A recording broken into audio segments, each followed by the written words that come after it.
Florida and a sad day in our country.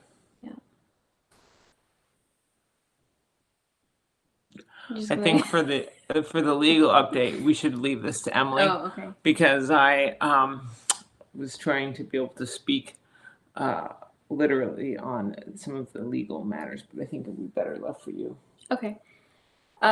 So first, happy International Women's Day.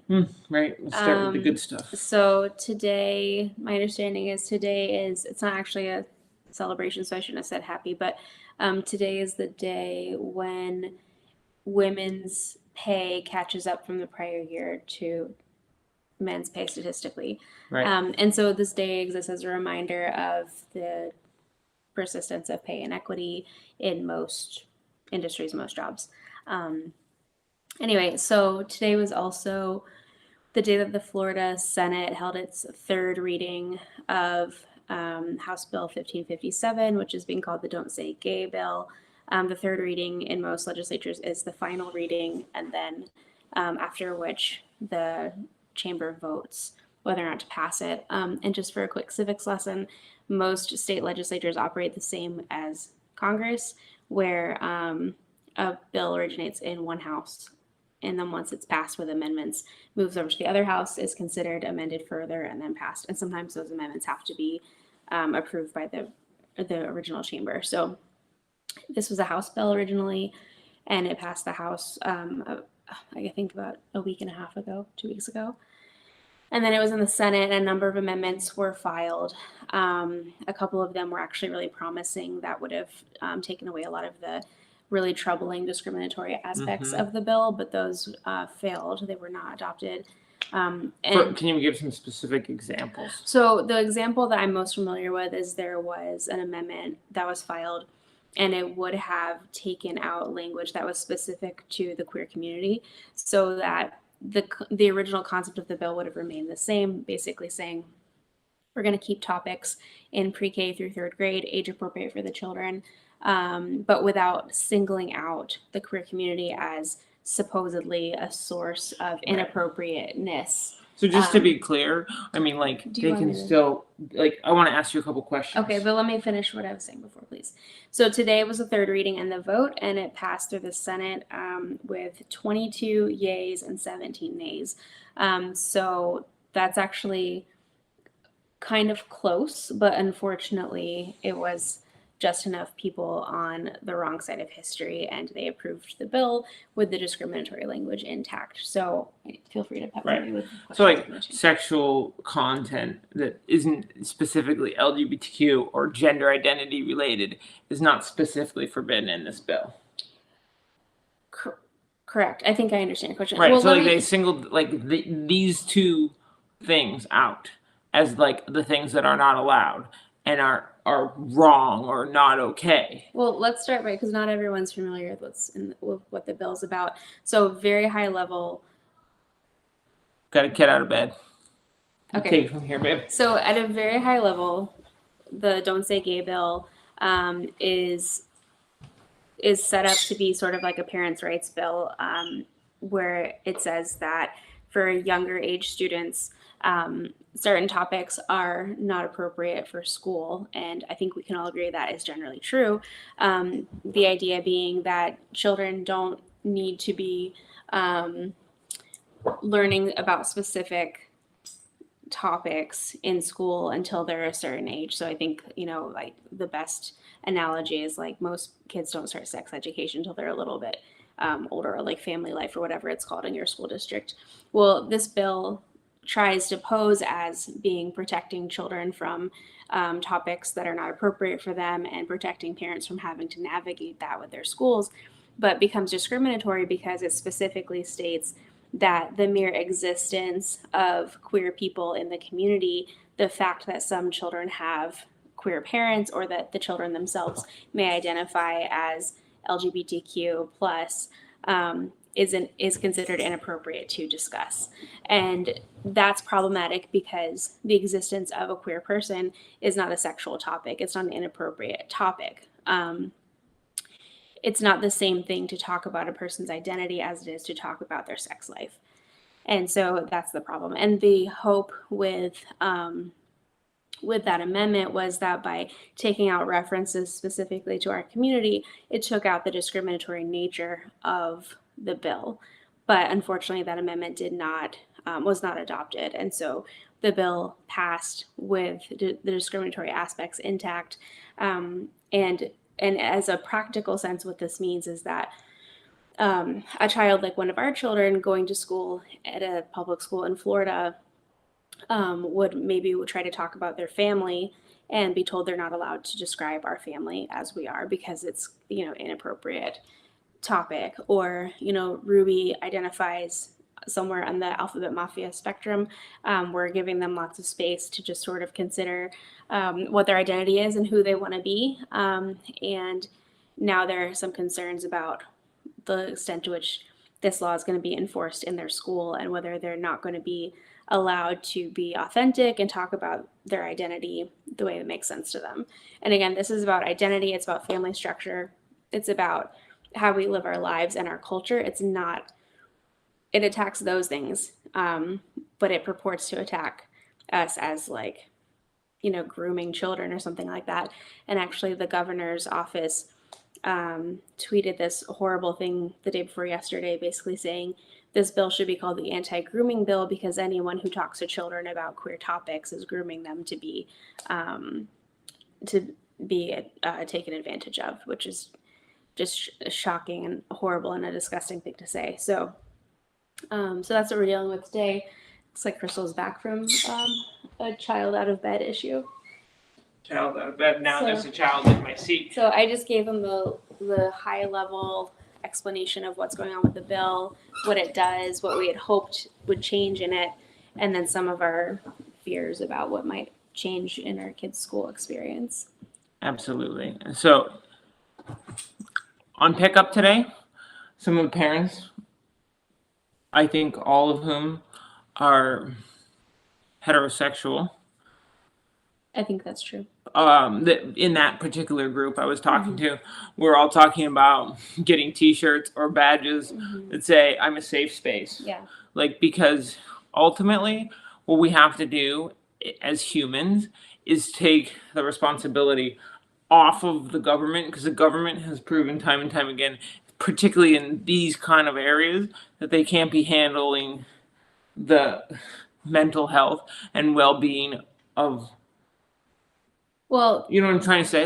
I think what this proves is that we can't trust elected officials to actually learn about their constituents and do what's in our best interest. We are queer people living in Florida, and we're not alone. There's a lot of us. We've met a ton of people, the members of the queer community, just in the short time we've lived here. We are your constituents. We live here. We pay taxes. We are part of the community. We, host birthday parties and pick up litter when we see it and volunteer at the schools and all that good stuff. And, the very least that these elected officials could do is recognize us as humans and not vilify us as bad people simply because our family structure is a little bit different. Right. So what I'm saying is where the government is failing, particularly these children, private citizens, particularly families, particularly families of people who are at the school need to doubly show up and be like, this is a safe space. We are safe people. If you are having any sort of crisis, if you're having any sort, because the statistics of LGBTQ youth who have self-harm and suicide are ridiculous. It's over 60% in most cases, and it depends on age and things like that. But the other statistics are, and I don't know the exact numbers off the top of my head, but just simply acknowledging a child who has come out and treating them with respect reduces instances of depression and suicide by 2/3. And using pronouns when a child comes out to you as trans has the same effect, over 50% improvement rate in terms of mental health. So children feeling safe and loved at home is absolutely key, but of course, we can't guarantee that. So as a society, as a community, we need to create schools that are safe for children where they can they can be authentic, they can be themselves, and they can have conversations with their friends and ask questions. And And the really sad thing about this, so there's that it's very sad what the potential impact on the mental health and the bullying experience of children who are queer or have queer families. That's very sad. Additionally, the burden this bill will place on teachers is just outrageous because teaching is a passion career. You don't do it for the money, right? People teach because they love kids and they want to support kids. And now you're putting a teacher in a position where they're looking at a child who needs their support and they're like, well, I'm supposed to silence this conversation because the legislature said it's inappropriate. But clearly, this child that I love and want to support needs this support right now. But if I don't silence it, their parents could sue me. Right. And also, like, you can just, like, obviously the kids, like, the kids' health, that comes first. Like, and under this bill, like, one of the articles I was reading is one of us goes to volunteer in the kids' classroom. The teacher could potentially, the school district could be sued on the part of the teacher if the teacher just explains to the class, this is one of their moms. You know, because you're now referencing an LGBTQ issue or person. Yeah. I mean, it's crazy. And, like, this isn't about me. I don't care. Like, say whatever they want about me or not. But, like, how would you feel if your parent who you love and who you know and you identify with came into your classroom and your teacher couldn't be like, this is your mom. This is one of your moms. Like, this is, this is your dad or whatever. Like, couldn't validate your family structure as typical. Right. As perfectly normal is like that word has gotten misused. Yeah. So typical is what we try to use. But I kind of grew up with it. Like in the majority. Right, in the majority. The social like majority. Fully accepted and valued. Right. And then what happens remember when Ruby was a little person and you would go volunteer in their classroom, and what question did they ask you all the time, the kids? All the kids would always ask me, are you a boy or a girl? And then if you go to, now under this law, if you go to answer that, the teacher is responsible for, I'm telling you to stop talking, but like what are you going to do, not answer the question? I mean, because my usual answer is I'm a girl and I have short hair. But a lot of girls have short hair. And then, like, what makes you a girl? Like, is it because you have short hair? Is it because of your clothes? Is it because of the way you feel inside? Like, I really get into it. And the kids are like, oh, yeah, obviously. Like, that makes sense. Because kids get it. Like, kids are not born with this hatred. Right. It's bred into them. It's taught to them. So, like, I wish the bill had been taught to say, like, don't teach hatred. Right.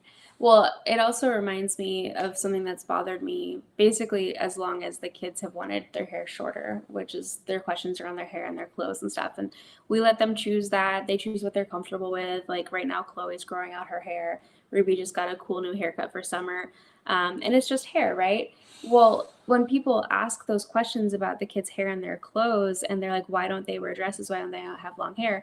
It always strikes me as really odd that adults are so fixated on gender roles that they want to impose it on children. But gender roles exist as a societal construct, but also in relation to our sexuality, which is an adult topic, right? And so in my experience, it has been people in the majority and like the straight majority who have been putting the most pressure on children to take on roles that are sexualized. Whereas the queer community is the opposite. We're just like, be a kid, wear whatever you want, wear what's comfortable, call yourself whatever name you want to be today. Like, just enjoy your childhood and be who you are. And I actually posted on my Instagram a TikTok that I thought was hilarious where this guy was like, if you made a Venn diagram of the people who support the Don't Say Gay bill and say that knowing that queer people exist sexualizes children, and over a circle of people who ask kindergartners if they have a girlfriend, it will be one solid circle, and like queer people we are not, or like the fact that the kids have weddings at recess, like, well, we're gonna have to outlaw that too. Like, right. Definitely don't sanction that. Right. So it's Oh, no, but that's allowed in the bill, It's- as long as it's a boy and a girl. yes, and that has happened at multiple schools our kids have attended where they've had fake weddings in recess. So the kids put it on and it's all their idea. But where are they getting the ideas from? It's from the grown-ups around them. Also, somebody asked in the comments, and it was a good question, like, are we going to leave Florida? Well, the answer is no, not right now, at least. I mean, as of right now, we're here to be who we are and be proud. And we actually do believe that most of our community shares that. Unfortunately, the way that the electoral system has worked, it's put people into place that don't. But in our community, we don't feel that. And right now, our kids feel safe and respected in their school. And if that was to change, then we would evaluate the school first. Right. And figure out if there was a better system there. But we are here, and we have felt along the way that part of our move to Florida was to show up for the queer community in places where there are less strong adults to be present for them. I would agree with that. And Emily has a nice way of saying it. Oh, well, I want to just double down on the fact that yes, we moved here for a lot of reasons. One of the reasons that we cited was wanting to be the adults that we needed when we were young, and also to be resistant by our presence. So to resist backward change in a community just by being present, by being positive forces in this community. But that being said, we would not subject our children to going to school every day in a space where they are tortured or where they're uncomfortable. And so, like you said, if that was happening, if that starts happening, we would have to reevaluate the school situation, and that would be heartbreaking and its whole own thing. But we're very fortunate. There's school choice here, and we have resources that we can use to figure out a program for them where they feel safe. But whether that means leaving the state, probably not. I mean, we came here for several reasons, and those reasons haven't changed. And frankly, I feel that we can be more effective in the world in a place like Florida than we could in the Pacific Northwest. Right. But, I mean, it definitely does. It's concerning. Yeah. It's concerning because it's happening all over. And this, I'm not trying to get into a political thing, but actually it is concerning. And if you're not, I learned a hard lesson here in Florida, and thankfully it was only over the city council vote. But you have to register to vote really early, 30 days in advance. So, we got to get out the vote. We got to make sure that people are voting so that the values of the community is getting the trickle up effect are being seen. And then you know what else we got to do? We have to remind people that their vote is not just about R or D. Or themselves, or it's not a thing that lacks consequences. So when you vote for someone who's willing to vote for this bill, you're voting against my family. Our family. Yep. And if you're not willing to admit that, you need to go back to the drawing board. Yep. And you know what? This is a hard conversation to have. But it's not well, what about all these other issues? Well, if you're willing to vote for someone who will vote for a hateful bill that could cost kids their lives, I think you need to reevaluate what your values really are. I think what it comes down to is, for a long time there was a culture in the United States about, we can agree to disagree. And I think on a lot of topics, you can agree to disagree, like on tax rates and, things like that. You can say oh, well, I see it a little different, or I've had a different experience. But when it comes to civil liberties and recognition of a family as authentic, and a recognition as a person as valuable in society, a person cannot vote, donate money, support leaders who publicly state that we are not a family, or that we are not valuable, or that you dare not speak our names. You don't get to vote like that and then call yourself my friend. You cannot have it both ways. You don't get to have the added benefit of us in your lives if you do not support us in your policies and when you talk about us when we're not there, like. And the thing is, like, this bill could have passed with very minor tweaks, which would have made it not an anti-LGBTQ legislation. It could have preserved the general principle of the bill without targeting our community, without targeting our family. But that wasn't the goal of the bill. And then it never was. and And it was- anyone who says otherwise is full of it. And it wasn't even thinly veiled, because as things came to pass, as the bill got more press, it became more clear from the governor's office and from Senate Republicans, just from what they were saying off the cuff, that the goal was to repress speech in the schools that would be supportive of members of our community. In fact, the Republican senator that sponsored the bill in the Senate, I forget his name, he's a tall, older man, he made a very long speech, and one of the points he made was, well, we're afraid if you're allowed to speak openly about being gay in school, then suddenly everyone wants to jump on the bandwagon. Why is everyone so gay all of a sudden? Well, it's because yesterday they were nobody, and then they come out and they get to be the cool kid.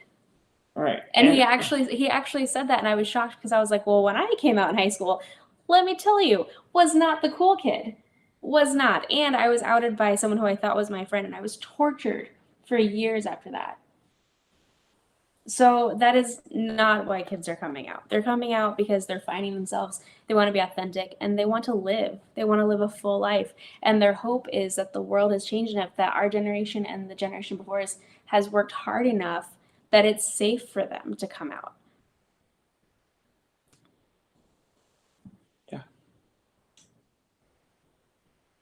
So someone asked, what does this mean for Ruby and their pronouns? And we don't know yet. It really is going to come down to how anxious this makes the teachers and administration. Right now, Ruby uses they and she at school, just depending on the level of comfort with the person that they're talking to, and that I fully respect that. I think that coming out is a process. And finding yourself when you're 9 years old is a process, So, but I will say that Ruby got a new t-shirt this week, and it says human across it, and it has all the various flag colors in each letter. It's a really cute shirt, and I actually saw it online and surprised them with it, and their face just lit up. And this is a kid who doesn't really show a lot of excitement very often. They're kind of introverted. Just lit up, grabbed the shirt out of my hands, gave me a big hug, and said, "Thank you, Mama." So I anticipate that Ruby will continue wearing a pride flag pin on their backpack and using they pronouns with their friends and asking their teachers to use those pronouns. I know a couple of their teachers do already, and wearing their Alphabet Mafia t-shirts and being themselves, and we'll just have to see how it plays out. My hope is that this sweet little community we've found will continue to be really loving towards our kids. Yep. So I'm just scanning for questions, but I think we were talking through most of them. A lot of I've been seeing a lot of comments and a lot of love. So thank you all. Lots of love. You guys are awesome. Just I think the point is that right here, this is the point. In a world where you can be anything, be kind. Yeah. That's it. Yeah, mostly you guys are just being amazing and showering us with love in these comments. So thank you so much. But if you have any questions about this or just what we've been up to, we can. It's not just questions too. If this is something that, is bringing up some real heavy stuff for you, we'd love you to reach out, because we don't want anyone to have to suffer alone. And that's kind of the whole point, is that we want to stick together with the whole community. And that's the LGBTQ plus and allies too. So. Yeah. So someone just asked, what is the bill? So just for a quick recap, this is the Florida state bill. It's House Bill 1557. So you can Google it, and there's a whole page that gives you the rundown on the votes and everything, and there's lots of press about it too. I would also recommend checking out the Equality Florida website. It's a great resource for all things going on in Florida. The Trevor Project is amazing as well. So if you're just wanting to be more educated on these topics or learn more about how you can support especially queer youth, those are great websites. Yeah, and the "Don't Say Gay" bill is is sort of the summarization of that. We've been promoting on our platforms for a couple days ways to try to influence. We've been calling, we've been emailing, and doing all those things, and a number of you all have too, which is fabulous. Yeah, so I think it's important. I mean, we kind of had a feeling that this was going to pass regardless of all the efforts put into it. But it's still important to show up and to make those calls and send those emails and to make an effort, because at a minimum, you're letting the folks at the Capitol know that you're not happy with the direction things are headed. And then, this is what elections are for. So my hope, and I actually read about this, I think it was around 2000 or so. A friend of mine posted something online that I thought was really compelling, and it basically said, those of us who want more social progress need to be living in redder states so that we can vote there. And I do agree with that. I mean, I think, being happy and healthy and having good mental health is really important, but I also think that most people can be happy almost anywhere. And if you're living in a red state, or especially a swing state, even more important, like Florida is a huge swing state, getting involved locally can really turn the tide. Well, what I would also like, sorry, when you're done. No, yeah, go ahead. I would also like to friggin' depoliticize LGBTQ rights. Like, stop making this a Republican Democrat issue. Like, this is a human issue. Like, why can't, it should not be a partisan issue where people are using it to, like, try to pick up votes or any of that stuff. Like, that's not right. And, the deadlock in our country because of people who just have gone and like can't even talk to each other, can't even be in the same room as each other. It's crazy. Yeah, the United States hasn't been thriving for a long time, and I think it's mostly because we're deadlocked on some social issues where there's just a lot of misunderstanding and a lot of just the two sides not talking to each other. So one thing I'm really proud of Crystal for with this platform is using it as a chance to reach people who've maybe never met a family like ours and get to know us, and take away that mystery, take away that stigma. So hopefully by getting to know us a little bit, those of you who have not really had interactions with the queer community or just didn't know about our lives, I hope that it's shown you that we're just humans. We're just dorky humans who are doing our best and making mistakes, but we really love each other and we love our community, and we're just trying to build a life together. And I hope it inspires you to support us in a public sense and in your daily life when you're talking to your friends and family, and to help us, just help to normalize us, because that's what we are. We're just normal, boring. We're a lot more boring than you would think. Yeah, so we just want to be boring with you guys. Let's all just be boring together. Let's all be boring together. That's right. So this is my new school pickup T-shirt. I will be picking up my children from school Pull it down, in this T-shirt. Protect trans kids for a very long time. I promise to wash it somewhat periodically, and I'll try not to be although too to be honest, I'm the one who always stinks. So I mean, yeah, it's true. True story. So, yeah, so it's kind of a tough day, but we're just trying to look at tomorrow and have faith in the community that we joined here. Yeah. So. Yeah. Take care of each other. Be kind.